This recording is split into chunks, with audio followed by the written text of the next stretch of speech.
वो थोड़ा video interrupt हो गया था, कट गया था वहीं से। निष्कर्ष में क्या है कि इस तरह कृषि के वाणिज्यीकरण का लाभ भारतीय किसानों को नहीं मिला, जबकि इंग्लैंड में कृषि के वाणिज्यीकरण का लाभ वहाँ के किसानों को मिला। दरअसल यह भारतीय किसानों पर आरोपित पद्धति थी, अतः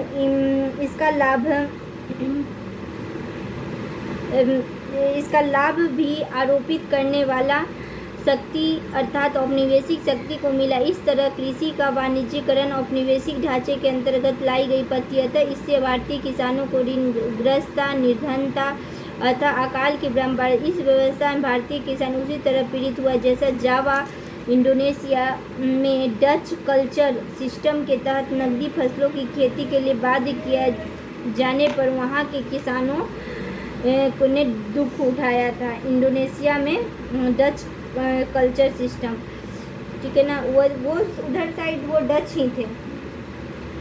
औद्योगिक पतन, हस्तशिल्प उद्योगों का पतन, अर्थ इसका औद्योगिकरण का अर्थ क्या है और पतन के कारण क्या थे और परिणाम क्या हुआ इसका। ब्रिटिश पूर्व भारत, कृषि उत्पादन विकसित, हस्तशिल्प उद्योग अत्यंत विकसित। ब्रिटिश औद्योगिक क्रांति, कारखाना निर्मित वस्तुएं मतलब यहाँ से गई भारत में और अतिशय बहुत ज़्यादा उत्पादन वो कर रहा था। मुक्त व्यापार की नीति अपनाई थी, मतलब फ्री ट्रेड पॉलिसी था। 1813 के एक्ट में EIC का व्यापारी का अधिकार हो गया और एक अधिकार जो इसको ख़त्म कर दिया जाता है और भारत का बाजार सबके लिए खोल दिया जाता है।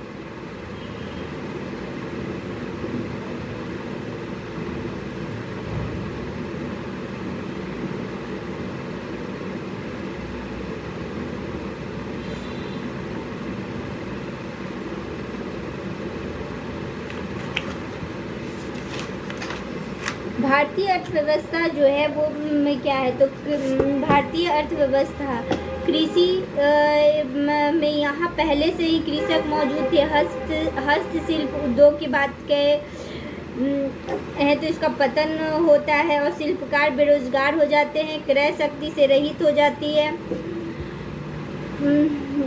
अब शिल्पकार कृषि कार्य में चले जाते हैं, ठीक है, और फिर अब शिल्पकार कृषि कार्य में जब आ जाते हैं तो फिर इससे कृषि कार्य में लोगों की संख्या में वृद्धि हो जाती है। अर्थ क्या है कि सर्वप्रथम दादा भाई नौरोजी ने भी औद्योगिकरण के सिद्धांत दिया, जिसका अर्थ है कि भारत के परंपरागत हस्तशिल्प उद्योगों का पतन और आधुनिक उद्योगों का न लगाया जाना।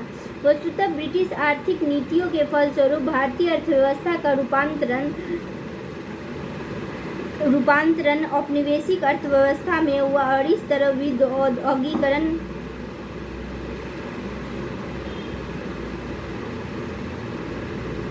इस औपनिवेशिक आर्थिक नीतियों का परिणाम है हस्तशिल्प उद्योगों का पतन। कारण क्या था कि ब्रिटिश सरकार ने अपनी साम्राज्यवाद नीति के तहत अनेक भारतीय राज्यों को ब्रिटिश राज्य का हिस्सा बनाया और देशी रियासत पर नियंत्रण किया। यह रियासतें अनेक शासक हस्तशिल्प को खरीदार और संरक्षक थे, अतः इन राज्यों की समाप्ति से भारतीय हस्तशिल्पों का घरेलू बाजार सीमित हो गया। अब इन राज्यों में विभिन्न ब्रिटिश निर्मित वस्तुएं एवं सैन्य सामग्रियों की बिक्री होने लगी, अतः हस्तशिल्पियों का पतन हुआ।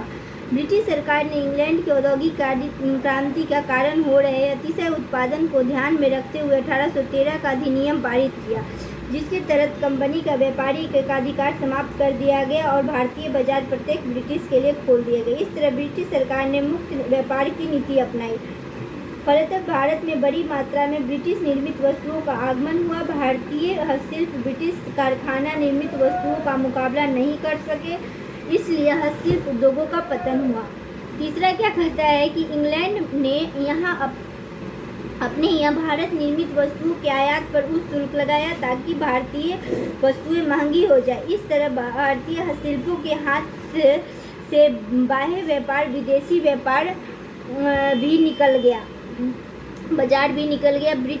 चौथा क्या है कि ब्रिटिश शिक्षा नीति ने भारत में एक ऐसा वर्ग तैयार किया जो रक्त और रंग में तो भारतीय किंतु आचार विचार में और रुचि में अंग्रेज थे। इस शिक्षित भारतीय मध्यम वर्ग ने ब्रिटिश वस्तु की खरीद को प्रोत्साहित किया, अतः हस्तशिल्प की मांग से कमी आने के उनका पतन हुआ। रेलवे के विकास से ब्रिटिश निर्मित वस्तु भारत में दूरवर्ती क्षेत्रों में भी पहुंचने लगी। फलतः भारतीय हस्तशिल्पों का बाजार सीमित हुआ।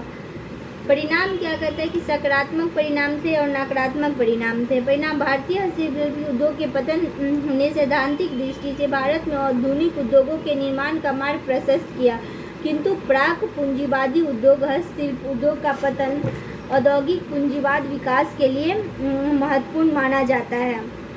नकारात्मक क्या था कि भारतीय हस्तशिल्प उद्योगों का पतन तो हुआ, किंतु आधुनिक उद्योगों का विकास नहीं हुआ। अतः बड़ी संख्या में शिल्पकार बेरोजगार हुए और वे कृषि कार्य में करने के लिए बाध्य हुए। अतः कृषि पर बोझ बढ़ा और कृषि पिछड़ गई। वस्तुतः कृषि पर प्रति व्यक्ति निर्भरता बढ़ी तो दूसरी तरफ नकदी फसलों की खेती के लिए और अधिक भू राजस्व का भुगतान करने के कारण किसानों की ऋणग्रस्तता बढ़ी। साथ ही नकदी फसलों की खेती से खाद्यान्न के निर्यात से भारत में खाद्यान्न की कमी हुई। अतः कृषि पर बढ़ती हुई जनसंख्या की आवश्यकता को पूर्ति हेतु यह पिछड़ी कृषि नहीं कर पाई और अकाल की स्थिति पैदा हुई।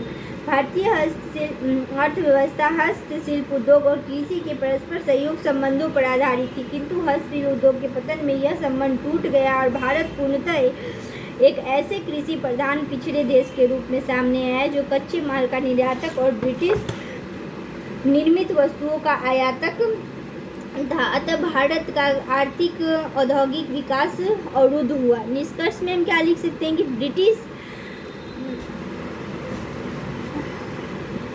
ब्रिटिश कृषि एवं औद्योगिक नीति ने भारतीय अर्थव्यवस्था के परंपरागत ढांचे का विनाश कर दिया। ब्रिटिश भू राजस्व नीति के तहत आरोपित अत्यधिक लगान राशि को चुकाने के कारण किसानों को नकदी फसलों की खेती के लिए बाध्य किया गया।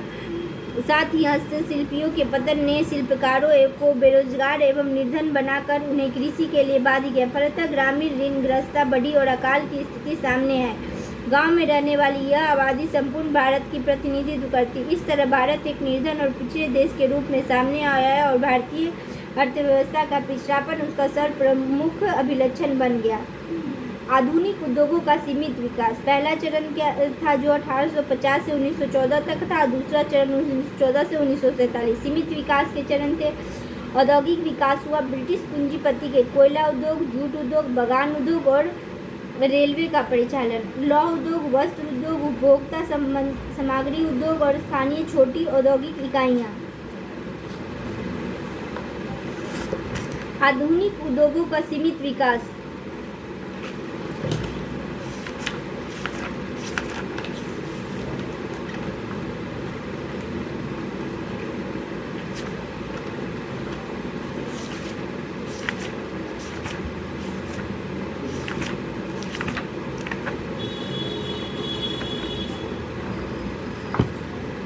प्रथम चरण 1850 से 1900 ब्रिटिश आर्थिक नीतियों ने हस्तशिल्प उद्योगों को पतन तो कर दिया और आधुनिक उद्योगों के निर्माण को प्रोत्साहित नहीं किया। फिर भी 19वीं शताब्दी के मध्य में भारत में उद्योग को सीमित विकास दिखाई पड़ता है। इस सीमित विकास को औपनिवेशिक शासन के संदर्भ में समझे जाने की जरूरत है। इस चरण में कोयला उद्योग, जूट उद्योग, बगान उद्योग और ब्रिटिश पूंजीपतियों का अधिकार था। ब्रिटिश पूंजीपतियों ने चाय, कॉफी, रबर और नील के बगानों में पूंजी निवेश कर अपना लाभ सुनिश्चित किया। बंगाल में ब्रिटिश पूंजीपतियों ने कोयला उद्योग की स्थापना की, जिसमें पूर्णतः ब्रिटिश पूंजी लगी हुई थी। इस तरह जूट उद्योग भी ब्रिटिश पूंजी से निर्मित था। पहला जूट कारखाना 1855 ईस्वी में बंगाल के रिसरा नामक स्थान पर जॉर्ज ऑकलैंड द्वारा स्थापित किया गया।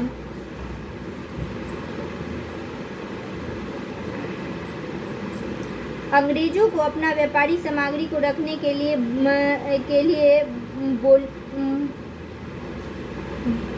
बोरियों की आवश्यकता थी। इसकी पूर्ति के लिए जूट उद्योग का विकास हुआ। इसी तरह रेलवे के माध्यम से अपनी आवश्यकता पूर्ति के लिए अंग्रेजों ने कोयला उद्योग में निवेश किया।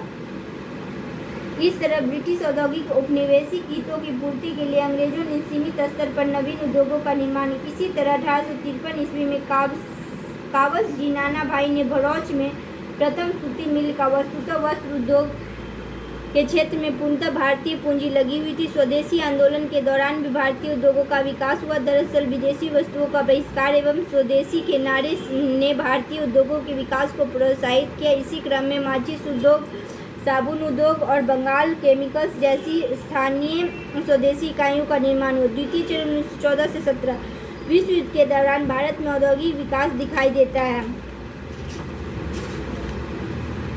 वस्तुतः प्रथम विश्व युद्ध में राष्ट्रीय बुर्जुआ वर्ग ने सहयोग दिया था, तब सरकार ने भारतीय उद्योगों को संरक्षण देने की बात कही, तो दूसरी तरफ युद्ध के दौरान भारत में साम्राज्यवादी शक्ति के साथ टकराव में कमी आई। फलतः देशी उद्योगों का विकास का अवसर मिला। इतना ही नहीं, युद्ध आवश्यकताओं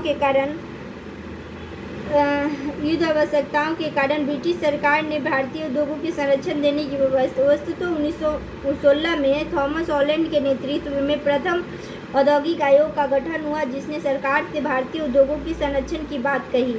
इसी तरह 1921 ईस्वी में इब्राहिम रहमतुल्लाह के नेतृत्व में एक वित्त आयोग का गठन हुआ, जिसने सरकार से उद्योगों की सुरक्षा की सहायता देने की बात कही। किंतु फिर भी ब्रिटिश सरकार ने लौह उद्योग, सीमेंट उद्योग जैसे आधारभूत उद्योगों का संरक्षण नहीं दिया।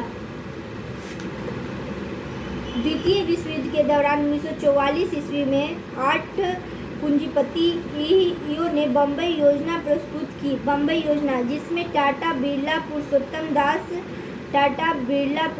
दास, ठाकुर दास, जॉन मथाई, श्रीराम, अर्देसर देसाई, कस्तूरी भाई डी शरीफ शामिल थे। इस योजना में भूमि सुधार करने, कृषि क्षेत्र में सरकारी निवेश करने और सिंचाई सुविधा के विकास पर बल दिया गया। सीमित औद्योगिक विकास के कारण भारत में औद्योगिक विकास न होने का एक बड़ा कारण यह था कि यहाँ पूंजी का अभाव था, क्योंकि ब्रिटिश नीतियों के कारण धन की निकासी बड़े पैमाने पर हो रही थी।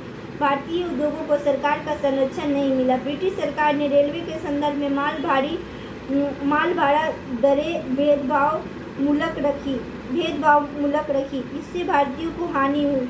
भारत में वैज्ञानिक तकनीकी शिक्षा का प्रसार नहीं था, अतः यहाँ मशीनीकरण का आधार तैयार नहीं हुआ।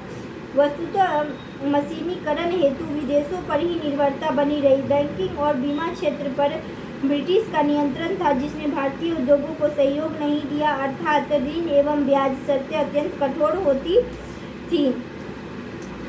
इस सीमित औद्योगिक विकास की एक सीमा यह रही कि भारतीय उद्योग कुछ ही क्षेत्रों में और कुछ ही व्यक्तियों के हाथों में केंद्रित रहा।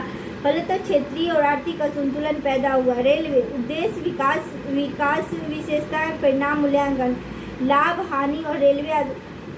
इसका लाभ क्या हुआ? आवागमन बढ़ गया, बुद्धिजीवियों के संपर्क बढ़ गए, राष्ट्रीय चेतना का विकास हुआ, छुआछूत की भावना में कमी आई, धन की निकासी, विदेशी निर्मित वस्तुओं के आवागमन से हस्तशिल्प उद्योगों को हतोत्साहित।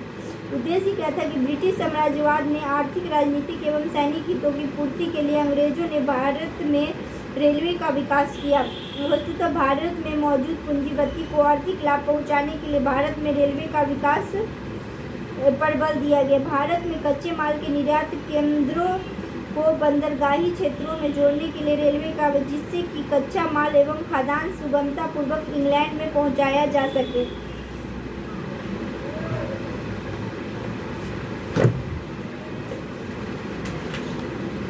भारत के दूरस्थ क्षेत्रों तक ब्रिटिश निर्मित वस्तुओं की पहुंच सुनिश्चित करने के लिए रेलवे का विकास किया गया। सेना की तीव्र आवागमन सुनिश्चित करना, ताकि भारतीय प्रतिक्रिया पर अर्थात जन विद्रोह पर अंकुश लगाया जा सके। रेलवे का विकास विशेषताएं।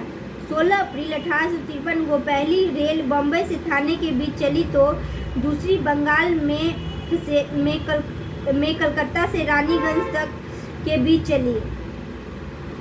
रेलवे के विकास में निजी और सरकारी दोनों प्रयास शामिल थे और उसमें पूर्णतः ब्रिटिश पूंजी लगी हुई थी। ब्रिटिश कंपनियों को भारत में रेलवे के निवेश पर 5% लाभांश की गारंटी दी गई। वायसराय कर्जन के समय 1902 ईस्वी में रॉबर्टसन कमीशन का गठन हुआ, जिसकी सिफारिश पर 1905 ईस्वी में रेलवे बोर्ड का गठन हुआ। 1909 ईस्वी में एकवर्ष समिति का गठन हुआ, जिसने 5 वर्षों में रेलवे का विकास पर 150 करोड़ रुपए खर्चे करने और रेलवे बजट पर आम बजट से अलग करने की बात कही गई। सर्वाधिक रेलवे लाइन का निर्माण कर्जन के समय हुआ। आरंभ में रेलवे का परिचालन वित्तीय दृष्टि से घाटे में रहा, किंतु फिर भी लाभांश की राशि दी जाती रही। भारत में रेलवे के विकास पर अत्यधिक धनराशि खर्च की गई। वस्तुतः लाभांश की गारंटी के कारण फिजूल खर्ची बढ़ी और गैर उत्पादक व्यय को भी रेलवे के विकास के साथ जोड़ दिया गया। इंग्लैंड में जहां प्रति मील रेलवे के विकास पर 9,000 पाउंड खर्च हुआ, वहीं भारत में 30,000 पाउंड थी। परिणाम क्या हुआ कि इसका सकारात्मक परिणाम क्या हुआ कि भारत के आंतरिक बाजारों में संपर्क बढ़ा, अतः आंतरिक व्यापारिक गतिविधियां बढ़ी, यातायात परिवहन की सुविधा बढ़ी, विभिन्न क्षेत्रों के लोग एक दूसरे से मिलने लगे, बुद्धिजीवियों का संपर्क बढ़ा, समाचार पत्रों एवं सूचनाओं का आदान प्रदान तीव्र हुआ। इसी क्रम में राष्ट्रीय चेतना का विकास हुआ। रेलवे के परिचालन में विभिन्न क्षेत्रों के लोग, विभिन्न जातियों का आवागमन होने से छुआछूत एवं जातिपात की भावना में कमी आई। नकारात्मक यह था कि भारत में रेलवे धन निकासी का माध्यम बना। वस्तुतः लाभांश की गारंटी राशि तथा रेलवे के विकास के नाम पर लिए गए कर्ज और उस पर ब्याज देने से भारतीय अर्थव्यवस्था ऋणग्रस्त और पिछड़ी अर्थव्यवस्था के रूप में सामने आई। वस्तुतः ब्रिटिश सरकार ने रेलवे के विकास के लिए सार्वजनिक ऋण लिया और उसी पर बड़ी मात्रा में ब्याज का भुगतान किया। यह भुगतान भारतीय खजाने से किया गया, फलतः किसानों को कर बोझ बढ़ा और वह ऋणग्रस्त हुआ। भारत के हस्तशिल्प उद्योगों के पतन में भी रेलवे की भूमिका देखी जा सकती है। वस्तुतः रेलवे ने दूरस्थ क्षेत्रों में ब्रिटिश निर्मित वस्तुओं की पहुंच सुनिश्चित कर हस्तशिल्प के घरेलू बाजार को सीमित कर दिया, फलतः शिल्पकार बेरोजगार हुए। रेलवे की माल भाड़ा दरें भेदभाव मूलक होने के कारण भारतीयों के लिए प्रतिकूल साबित हुई। इस तरह रेलवे ने भारत में औद्योगिकरण न करके विऔद्योगिकरण में अपनी भूमिका निभाई। यह रेलवे धन की निकासी का माध्यम बना और रेलवे से होने वाले वित्तीय लाभ इंग्लैंड के उद्योगपति, जहाज कंपनियों के मालिक, बैंकिंग समूह, बीमा एजेंट आदि को मिला, जबकि रेलवे के विकास का अंतिम वित्तीय बोझ तो भारतीयों पर पड़ा। इसी संदर्भ में तिलक ने कहा है कि यह दूसरे की पत्नी के श्रृंगार पटार पर खर्च करने की तरह है।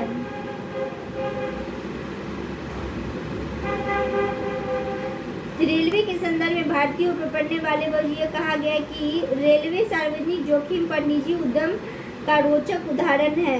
मूल्यांकन: जिस देश में कोयला लोहा मौजूद हो वहाँ परिवहन के साधनों का मशीनीकरण हो तो उस देश में आधुनिक औद्योगिकरण होगा।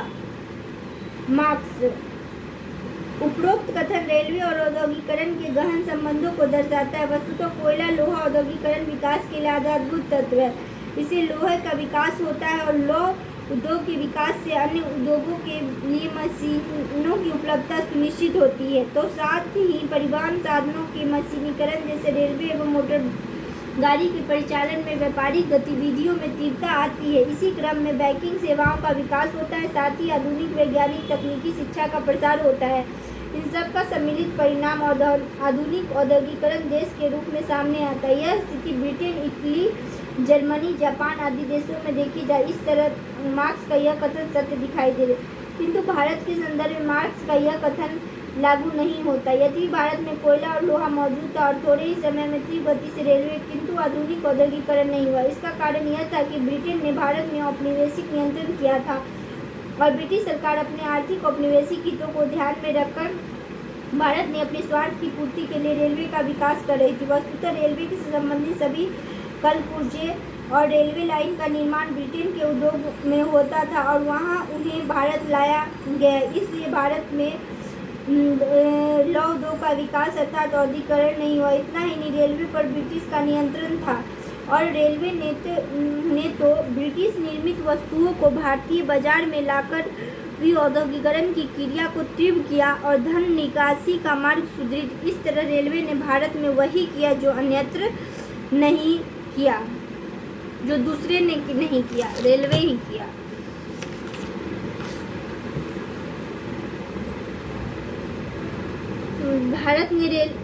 रेलवे ने भारत में वही किया जो अन्यत्र किया। उपरोक्त कथन रेलवे द्वारा किसी देश सहित भारत में दिए गए सामाजिक आर्थिक परिवर्तन के संदर्भ में है। ठीक है, कथन का रेलवे द्वारा अन्य देश में किया गया आर्थिक क्षेत्र में औद्योगिकरण होगा। सामाजिक क्षेत्र में आपसी संपर्क बढ़ा, आवागमन सुविधाजनक, सूचनाओं का आदान प्रदान में वृद्धि, विभिन्न क्षेत्र निकटता से एक दूसरे से जुड़ी और राष्ट्रीय चेतना का विकास हुआ।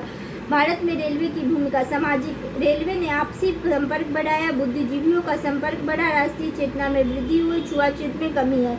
आर्थिक क्षेत्र में क्या हुआ? धन की निकासी, ऋणग्रस्तता बढ़ी, निर्भरता बढ़ी, हस्तशिल्प उद्योगों का पतन हुआ। निष्कर्ष, रेलवे ने जहां अन्य देशों में औद्योगिकरण किया, वहीं भारत में भी औद्योगिकरण किया।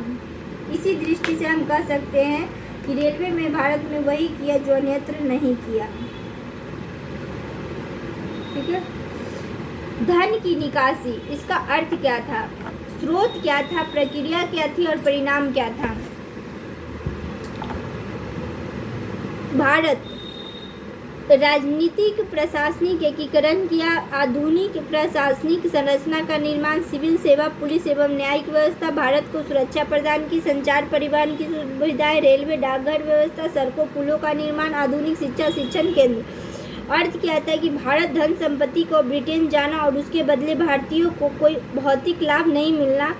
धन का निकासी। सर्वप्रथम दादा भाई नौरोजी ने 1867 ईस्वी में धन निकासी सिद्धांत को प्रस्तुत किया और जिसे कांग्रेस ने 1896 ईस्वी में अपने कलकत्ता अधिवेशन में स्वीकार किया और इसे ब्रिटिश साम्राज्यवादी नीति के विरोध का एक प्रमुख बिंदु बनाया। स्रोत क्या था कि कंपनी के अधिकारियों के वेतन भत्ते और शेयर धारकों को दिया जाने वाला लाभांश, भारतीय सार्वजनिक ऋण पर दिया जाने वाला ब्याज, ब्रिटिश द्वारा व्यापार उद्योग और बागानों पर लगाई गई निजी पूंजी के आय, रेलवे के संदर्भ में दी गई लाभांश की गारंटी तथा रेलवे के नाम पर लिए गए कर्ज और उस पर दिए गए ब्याज की राशि भी धन की निकासी है। भारत में बहुमूल्य धातुओं के खनन और खनन पदार्थ जैसे सोना, चांदी, तांबा, टीन आदि के माध्यम से अर्जित किया गया। 1858 के पश्चात ब्रिटेन में निर्मित भारत सचिव और उसका परिषद का धन निकासी के माध्यम बना। भारत इंग्लैंड में मौजूद इस संबंधी मामलों को देखरेख करने वाला सरकार को गृह सरकार कहा गया और इसके द्वारा किया जाने वाला व्यय गृह व्यय कहा गया।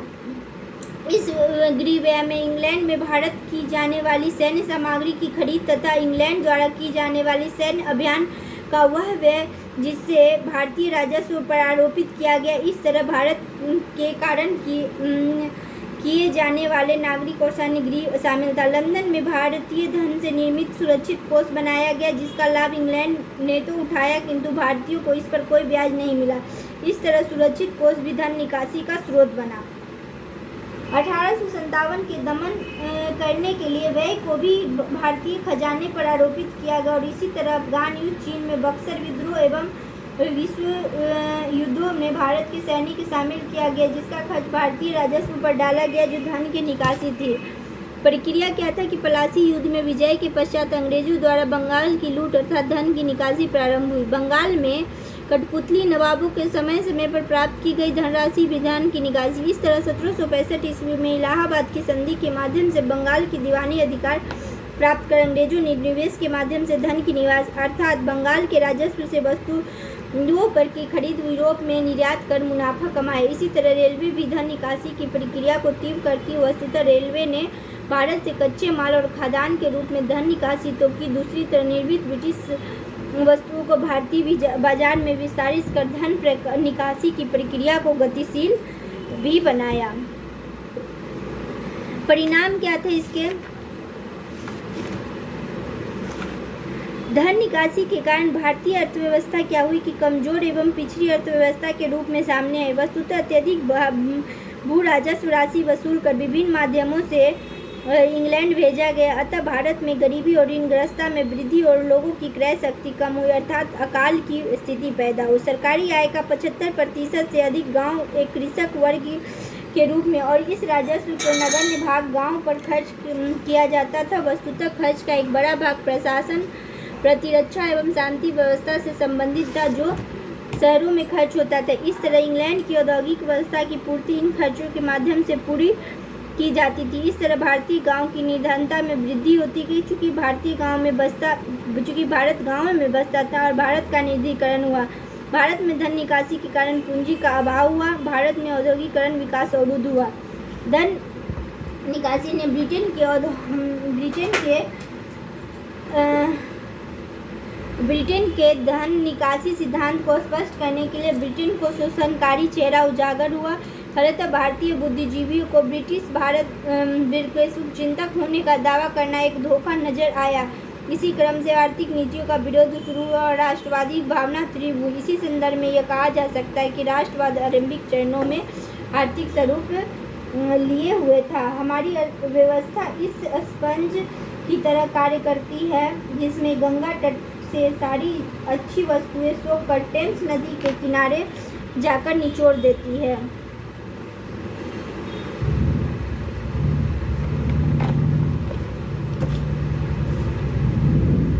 कथन का आज उपरोक्त कथन धन की निकासी के संदर्भ में अर्थ स्रोत प्रक्रिया परिणाम संक्षेप में व्याख्या इसका करना पड़ेगा। धन निकासी का स्रोत प्रक्रिया, धन निकासी का परिणाम, लाभ ब्रिटेन को हुआ, हानि भारतीय को हुआ।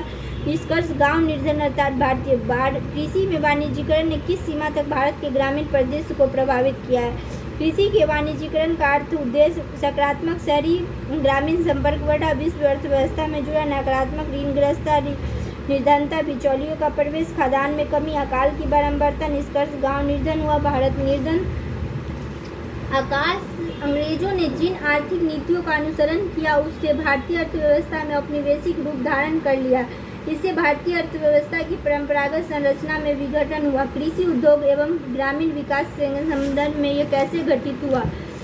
उद्देश्य, आर्थिक नीतियों का उद्देश्य अधिकतम भू राजस्व की प्राप्ति है। भू राजस्व नीतियाँ, कृषि की वाणिज्यीकरण, औद्योगिक नीतियाँ, रेलवे। और उद्देश्य मतलब विशेषताएं और इसके परिणाम को दिखाना है। ठीक है, इस तरह से चैप्टर 4 कंप्लीट हो गया। वीडियो भी 26 मिनट की हो चुकी है।